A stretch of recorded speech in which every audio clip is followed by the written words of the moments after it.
they talk about a third force to challenge the status quo in our political system in Nigeria ahead of 2023. The alternative platform may have found its mojo, and they've found a way to go about achieving their aim. The aim is actually, from what they've said in the past few days, to garner the strength of a coalition which is made up of the National Rescue Movement, NRM, the Red Card Movement, the NSAS, and some Nigeria's registered political parties to provide a platform to field a joint presidential candidate in the 2023 election. Professor Utomi is leading that front. Utomi is a political economist who has attempted to be governor of Delta State at some point on the platform of the APC. He was, at a very young age, a presidential advisor in this country. I guess it was in the Second Republic. He has also run for Nigerian president. He is the founder of the Center for Value in Leadership. Professor Utomi, he joins me here in our Abuja studio. Thank you so much, Prof, for coming tonight. Great pleasure. It's good to see you. Yes, I've always been spoken to you virtually. Yeah. But it's good to see you. We'll call you the alternative man.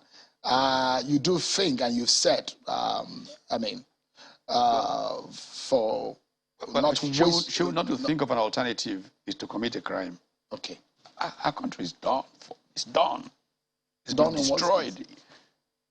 Check any measure. SGDP, Millennium Goals, infant mortality, debt. Check anything that you want to use to measure the health of a country, and our country is at the bottom. It's time to rebuild it. We must stop what has caused this hemorrhage. But we're not in a pariah state. God forbid. What's a pariah state? What's a pariah state? We were better off under Abacha. That was a pariah state than we are today. You compare Nigeria to a military regime? Are you kidding me? Abacha? People were safe. My friend Dr. Usman Bugaji, his brother cannot go to work in Katsina because the insecurity is that bad. We live in a Nigeria where you can't even move around. Fuel queues just crippled the cities. We live in a Nigeria where, look, our two biggest import items today, food, petrol, the two things that we should be exporting to the world. Doesn't it tell you that there is collapse? But does the government under the Buhari and APC, does it look like they are working towards it? Because what we hear from the APC is that things were terrible and they met the nation in a mess, that the BDP bequeathed to them a country in a bad shape. But does it look like things might be difficult, but if you're moving gradually to the answer, does it look like the arithmetic or the mathematics is difficult, but we are moving towards the answer? You know what they ask people in politics everywhere in the world? Are you better off than you were 4 years ago? You, Shehu, do you think you're better off today than you were 4 years, 6 years, 7 years ago? Honestly, respond to that question. And you will find why there's so much anger on the streets of Nigeria. There's so much hunger on the streets of Nigeria.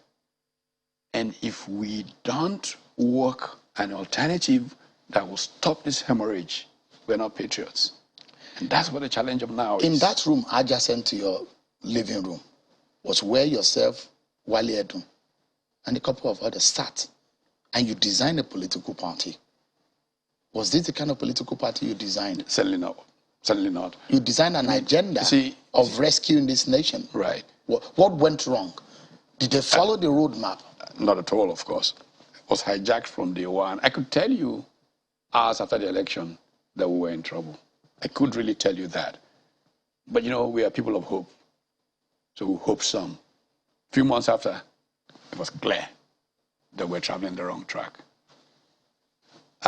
I hate to do this, but someday, 4 months, less than 5 months into the life of the government in 2015, I had a telephone conversation with Colonel Abubakar Umar. That conversation still haunts because during the course of that conversation, it was clear from both of us that our country was going to be in very serious trouble and that, you know, we might suffer history really terribly from what would come. But, well, so you make a mistake and the wrong people hijack a dream. You want to design a dream that cannot be hijacked. And that's the patriot's duty. That is why we must have an alternative. That is why, look, we focus. I mean, I saw you and my friend, Professor Day, going back and forth about this person, that person. That's the problem. We focus on big men, big names. We should focus on big issues. Big issues that will get the Nigerian people out of this state of insecurity. Big issues that will prevent our young people from being unemployed. There's so many of them who have been so unemployed for so long, they become unemployable, they've lost hope. And when they lose hope, everything is lost. And that's what we must do. Renew faith in people that government can serve their interest, not the interest of politicians.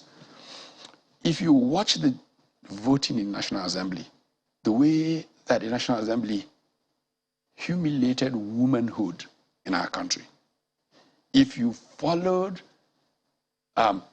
Professor was talking about Esther Code and stuff like that. If you follow the spending of Nigerian politicians in a time when most Nigerians can't eat one decent meal a day. I give you example. You know, you can always go to the world and find examples. I keep going back to General Obasanjo, whatever his offenses may be. When he was president or head of state, I was a troublesome young reporter. And he said, oil prices have dropped. I'm sorry, we have to cut our coats according to our cloth, not according to our size. Head of state, biggest car, he could go anywhere and push a 504. And from there, he went all the way down. I have seen no move by the current political class to indicate that Nigeria is in economic trouble. In their spending, the motorcades are getting longer, the kinds of cars that are buying are getting more expensive. There's a total disconnect between the political class that we know and the Nigerian people. The people feel a betrayal. There is a social contract between citizens and those who have gone to represent them. You know, in corporate governance, essentially what we deal with is the fact that they are agents. So are politicians. They're agents of the people. What has happened is that the Nigerian political class has forgotten about the agency function. The agency function requires accountability. So we are in a dire strait. Very dire straits. So, I mean, the big question here is you and your friends think that you have the answer to the problem. At least there should be somebody giving some thought to a better way of doing it. I mean, so this coalition that you're bringing together, we saw you visit the ADC. Is that a political platform you're using? We're using, there are several political parties at play, and I'm visiting each one of them. But in fact, the biggest platform is that if these things go as structured, I mean, we're building the big tent. The big tent that will bring everybody in, but the guys who will drive must be people of integrity, must be people who have shown commitment to serving people, that leadership is sacrificial giving of self for the advance of the common good. Now, if people are now entering this tent, the first thing they must do is that they must follow a certain code of ethics in their conduct. And that kind of code of ethics will not allow politicians to be running around in fancy cars when the people are starving. It's just not acceptable. Now, labor has been a major part of this conversation. I mean, I spent most of Friday or Thursday, in the office of the president of the Nigeria Labour Congress. And this is not a Labour party, it's the NLC itself conversing with actors, political actors, civil society, and social movements. What about young people? Very important. Let me tell you the coalition that we're building, and this is very important. And I like to call it the coalition of the willing and the dispossessed. Who are the willing? Your willing are your dreamers, your philosopher kings, who see their country derailing. who see a different future, a better future for their people. The dispossessed are the women. They're the young people who've been called lazy. Even though the only thing happening in Nigeria now are young people in the tech space, are young people in Nollywood, are young people in music who are exciting the world that there is something, after all, in that country that's almost becoming a laughing stock. Yeah. So the young people are this country. And they cannot be called lazy, and we have plenty of them. Board? Oh, yes, absolutely. And then, of course, we have intelligentsia. I mean, the current political class has made a joke of intelligence, of knowledge. Exactly what saved China when Deng Xiaoping took the wheel. So it shows that they don't know what they're doing if they think so lowly about knowledge and they dismiss anything as theory. Now grammar will go chop and all of that. So for them, politics is about sharing and the stuff that has kept us down. Prof, do you have the money? Money plays a major role in Nigeria's politics. Do you have the money? Now let me tell you why I'm a professor of strategy, my friend. These are the parts I like. Yes. Your weight can precisely what is used to bring you down. Nigerian political class has depended on money, stolen from the Nigerian treasury. Most of these characters, we knew them. Where did they get the money that they have? The governors who are using public money to finance their parties. These people should be counting on because one day they may all end up in jail. General Obasanjo has spoken to it, but this is stolen money used to buy power. But he will use it against you. No. Let me tell you why. Let me finally finish up. You know the story of David and Goliath? Yeah. One part sees it as, look at this small David against this giant Goliath. And Goliath is looking and saying, my goodness, this guy is so big, there's no way I can miss this catapult shot. And he fells the guy. This is how, throughout the history of enterprise, small companies have beaten giants. And that's what will happen next year in Nigeria. Because the giants, that you, as you call them, they built everything around corruption. They expect that they will buy votes. They expect that they will put out all these things. But you know what's going to happen? We're going to tell those kids that these are the guys who have destroyed your future. If you only register and vote, they will not be anywhere near power. So we're going to identify those people who voted in the National Assembly.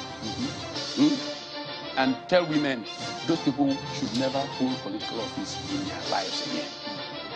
So you are falling the giant in 2023? Absolutely. Money will fail. Money will fail. In fact, anytime you spend money, they will say, ole, ole. That's what will happen in 2023. So we'll be ready for a shake-up, a change. Absolutely. A tsunami, a revolution. You are coming. Speak English. Speak English, yo. You are the professor.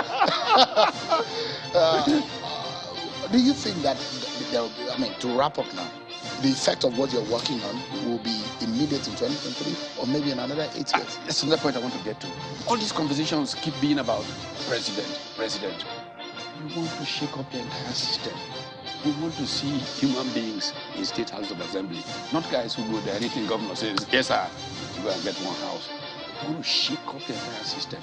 See, Abacha has been running fixed politics, and they've been putting these people through what it means to be a politician of service. We're going to get to those people and say, all of you, please come and run.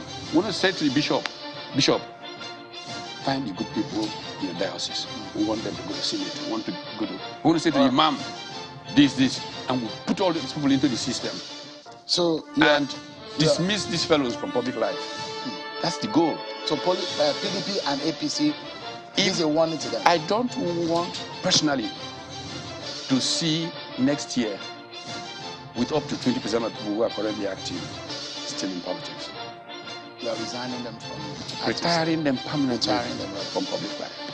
Professor Utomi, I'm personally optimistic and hopeful about what you're planning and the strategy, and hoping that this, from the Second Republic, you've been active, and let's see how this pans out with you and your friends. Thank you so much, Prof, for coming on. It's a pleasure to have you. Great pleasure to join you. To have you more again, to speak about your strategy.